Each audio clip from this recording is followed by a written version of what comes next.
Mesdames et messieurs, bonsoir. Voici les titres de ce mardi 17 mai. 80 000 tonnes de latérite prêtes à partir vers la Chine pour le groupe Baland.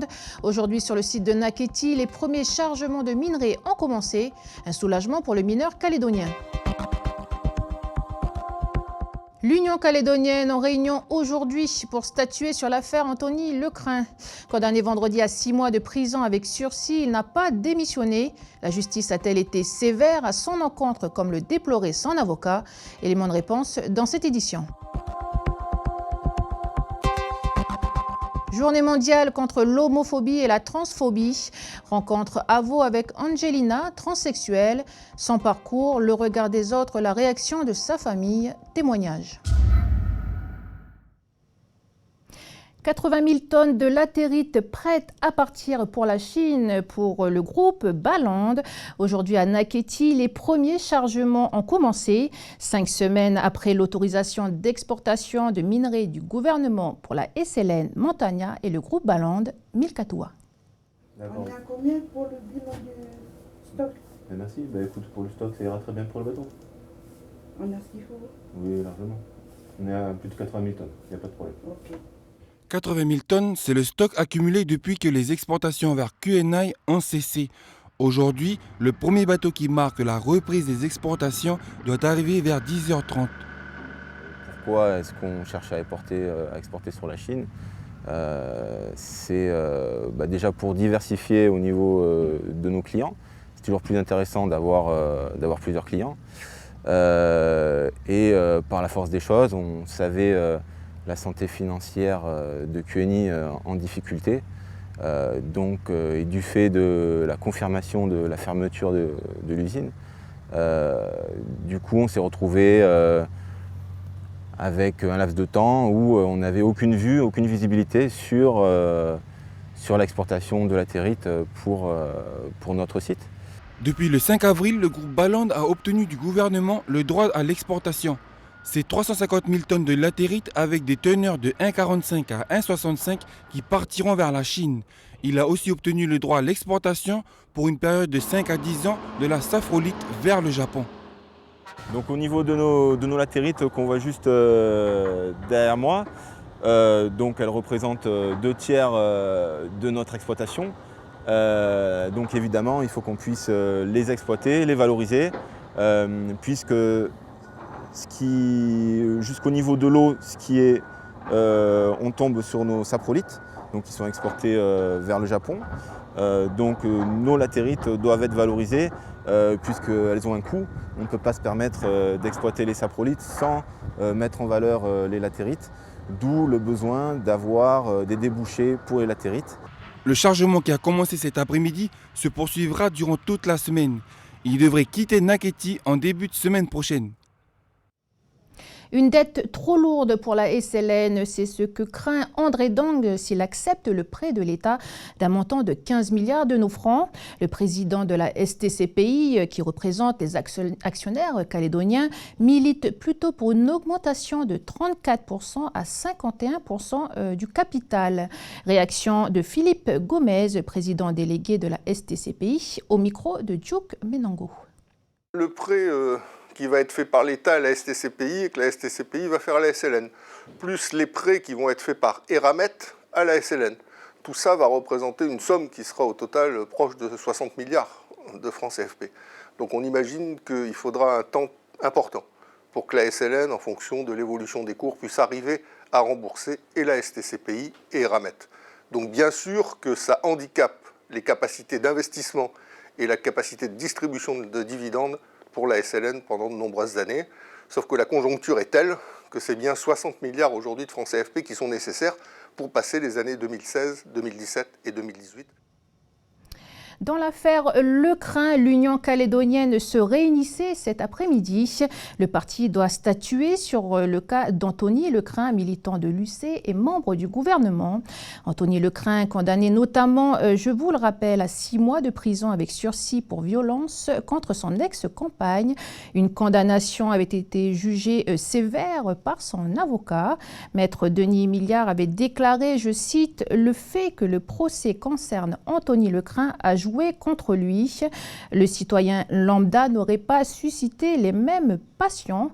Nous avons voulu vérifier et pour maître Samuel Bernard, c'est faux, ce jugement n'est pas disproportionné. On l'écoute. Pensez-vous que la condamnation donnée à Anthony Lecrin est lourde? La loi, dans ce cas-là, prévoit une peine de 3 ans d'emprisonnement encouru et de 45 000 € d'amende, donc un petit peu plus de 5 millions de francs CFP. Pour prendre sa décision, le tribunal a pris en considération notamment les faits, mais également la personnalité de M. Lecrin. Peut-être que le tribunal a considéré que M. Anthony Lecrin avait un devoir d'exemplarité, et ça peut expliquer cette condamnation, mais 6 mois avec sursis, ça ne me semble pas disproportionné quand on sait que la thématique des violences faites aux femmes est de plus en plus importante sur le territoire et qu'il y a de plus en plus d'associations qui permettent de faire ressortir et de dénoncer ce type de violence. Est-ce qu'il a été protégé de cette condamnation du fait qu'il soit membre du gouvernement? Non, je ne pense pas, parce que la justice calédonienne, a priori, est libre. Il n'y a pas de problème là-dessus. Sinon, il ne serait pas arrivé devant les tribunaux. Il a été condamné, donc il n'a pas du tout été protégé. Comme je disais, cette condamnation, elle ne me paraît pas disproportionnée, ni dans un sens, ni dans l'autre. Il faut quand même, quand on prononce la peine maximale, il faut quand même des circonstances exceptionnelles.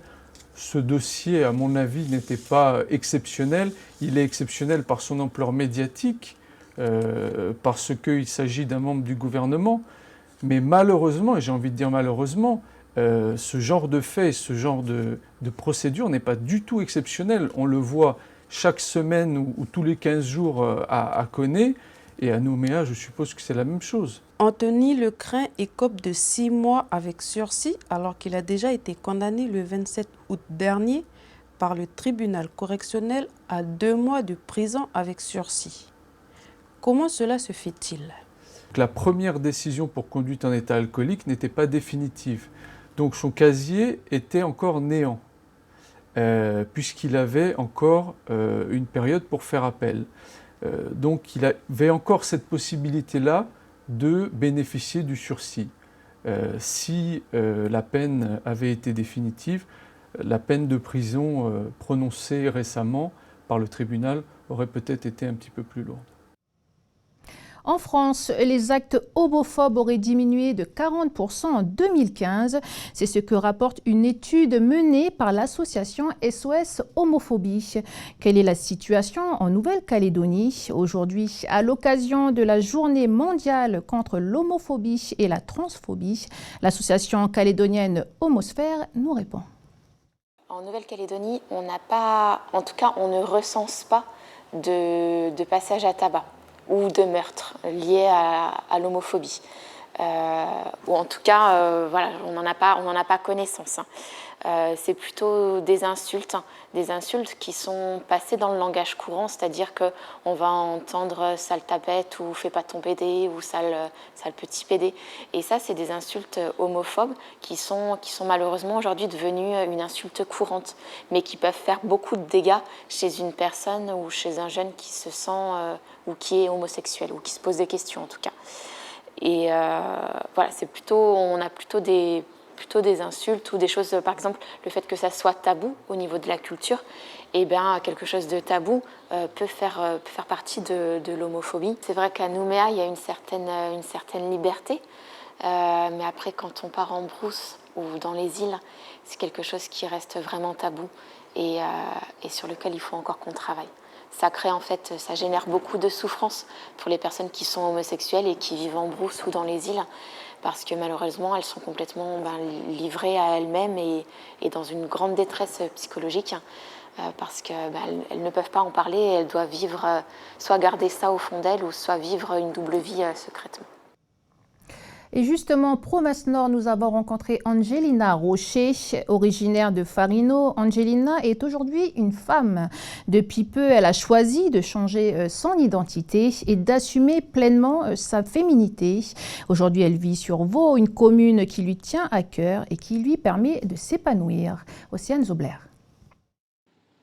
Angelina a grandi avec une double identité, un parcours difficile où elle a dû sans cesse se battre pour prouver qui elle était. En grandissant, j'ai remarqué que j'avais des préférences pour les garçons, mais seulement arrivé au collège, j'ai commencé à me chausser avec les chaussures de maman, les talons et tout. Et en quatrième, j'ai commencé à vraiment me sentir femme. Après quelques années, Angelina a décidé de prendre des hormones et de se faire opérer à Nouméa pour changer de sexe, un choix qu'elle assume pleinement. J'ai senti que ça y est, j'avais plus ce fardeau sur moi. Et du coup, je me suis mise à pleurer. C'est là que ma nouvelle vie a commencé. C'est ce qu'il fallait en fait, changer de vie. Née d'un père calédonien et d'une mère wallisienne, sa différence n'a pas toujours été acceptée par ses parents. Alors ça, c'était il y a bien longtemps, avec mes frères et sœurs. On est tous un peu jeunes. On voit l'amour, la complicité. Alors ça, c'est ma maman et moi, pour le nouvel an 2013. Papa n'acceptait pas au début, renfermé, déprimé, tentative de suicide et tout. Donc, rapprochement de maman, qui elle a accepté tout de suite. Aujourd'hui, Angelina vit mieux. Son père a accepté son choix. Elle n'est plus suivie psychologiquement, mais continue un traitement hormonal spécifique. En Nouvelle-Calédonie, les moyens pour effectuer ces opérations ont évolué. Pour les transsexuels, certains soins sont pris en charge. Ils peuvent même changer de nom sur les documents officiels. Aux yeux de la loi, Angelina est à présent une femme comme les autres. Et si vous étiez à Poindimier ce matin, vous avez peut-être été surpris par la présence de pompiers à la médiathèque. Casque et lance en main, une dizaine de sapeurs-pompiers volontaires de Poindimier et Ponériouin avaient pour mission d'évacuer une personne dans un local en feu. Il s'agit en réalité d'un exercice réalisé dans le cadre d'une formation. Aurélie Chiron était sur place. Guide main gauche, changement de direction dans la grande salle, guide main droite. Recherche de victimes dans les deux derniers locaux. C'est bon? Engagé. Gustave et son équipier ont pour mission d'évacuer une personne coincée à l'intérieur de la salle. Munis de leur bouteille à oxygène, ils sont tous les deux raccordés à une corde. Sans visibilité, les soldats du feu évoluent en terrain inconnu. Mais pas de panique, aucune victime à déplorer. Il s'agit bien ici d'un exercice d'évacuation. Tu es obligé d'avancer doucement. C'est ça un peu les difficultés quand tu es en aérien, quand tu es dans le noir total. Mais là, c'était bon parce qu'on voyait un peu loin. C'était pas trop compliqué à trouver la victime. Comme Gustave, ils sont 8 pompiers volontaires à participer depuis 15 jours à une formation d'intervention incendie. L'enjeu pour nos soldats du feu, valider ce module pour être autorisé à intervenir en cas d'incendie. À côté de votre bilan de sauvetage. L'objectif général de la formation au niveau du savoir, c'est de connaître le feu, son comportement, le matériel, les techniques d'extinction. Au niveau du savoir-faire, c'est de mettre en pratique tous les matériels utilisés pour l'extinction de l'incendie. Et au niveau du savoir-être, c'est exécuter efficacement toutes les activités d'incendie, conformément aux ordres du chef d'agré. C'est après 20 minutes d'exercice que la victime, protégée sous la cagoule rouge, est évacuée des lieux. Pour Gustave et son collègue, la formation semble être réussie, mais comme les 6 autres pompiers, ils devront attendre la réponse vendredi. Et en sport, pas de miracle à Roland-Garros. Pour son premier match de qualification à Roland-Garros, le Calédonien Maxime Chazal s'est incliné 1-7-2 face au Colombien Alejandro González, 6-3, 5-7, 6-4. Toujours en tennis, France, succès pour le tournoi international de tennis qui s'est achevé hier à Koné. 400 personnes étaient présentes. Une rencontre sportive très appréciée par les joueurs calédoniens qui leur permet d'évaluer leur niveau face aux joueurs étrangers. Océane Zobler et Natacha Ogi. Ici, à Koné, se sont retrouvés de nombreux amateurs de tennis venus de Nouméa, Païta, mais aussi d'Australie et de Singapour. Un bon moyen pour les jeunes de se confronter et d'évoluer. Nicolas, grand finaliste et vainqueur, n'en pense pas moins. Avant que les clubs jouaient le jeu de faire venir des étrangers, on était entre nous. Donc il y avait un peu de lassitude des joueurs, de toujours jouer les mêmes. Nos jeunes avaient du mal à progresser. Et à force de perdre toujours contre les mêmes joueurs, donc ça les frustrait un petit peu. Et là, de voir qu'entre d'autres joueurs, ils arrivent à se débrouiller. Et on commence à évoluer. Et tous les clubs jouent le jeu. Et c'est vraiment important pour nous de nous confronter à d'autres personnes pour pouvoir progresser et faire monter un petit peu plus les jeunes. Des jeunes du pays qui ont du potentiel et qui sont motivés. Ça donne aux meilleures raquettes un objectif d'entraînement. D'avoir la possibilité de jouer contre d'autres joueurs qui ont un autre jeu, ça nous oblige à nous adapter sur le terrain et donc à chaque fois on s'améliore. On gagne vraiment dans cette expérience-là. Il y a aussi l'avantage de pouvoir jouer avec des joueurs qui sont mieux classés, donc de les battre, ça donne un objectif pour monter son classement. Une initiative qui s'étend sur la Nouvelle-Calédonie et qui permet au tennis calédonien de faire parler de lui. Et dans la presse internationale, les images des barrières de corail dégradées du pays et de l'Australie ont fait le tour du monde. Le réchauffement climatique est pointé du doigt, mais une autre explication est avancée par la communauté scientifique. Elle vient de mettre en évidence que la pollution atmosphérique émise dans le Pacifique Nord a un impact direct sur nos zones tropicales. En cause, les courants qui transportent les poussières riches en fer ou en azote jusque chez nous. Et tout de suite, les vidéos qui font le buzz sur la toile avec le web du Pacifique, préparées par Prosper Poigou et Stéphanie Marlier.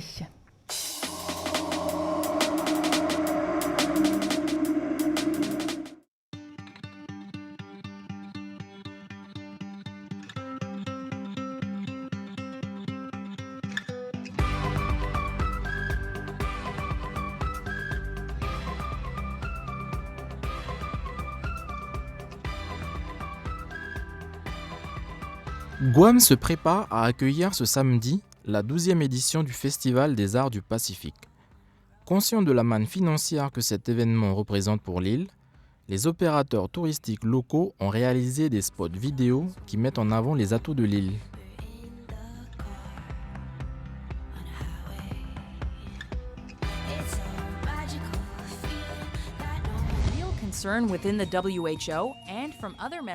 L'Australie va distribuer à ses athlètes engagés aux Jeux Olympiques de Rio des préservatifs révolutionnaires. Ils sont censés réduire les risques de contamination au Zika. En effet, le moustique n'est pas le seul vecteur du virus. Les rapports non protégés contribuent en partie à sa propagation. Chez la femme enceinte, cela peut provoquer une malformation grave et irréversible du nouveau-né. Depuis 2015, au Brésil, plus d'1,5 million de personnes ont été contaminées par le virus.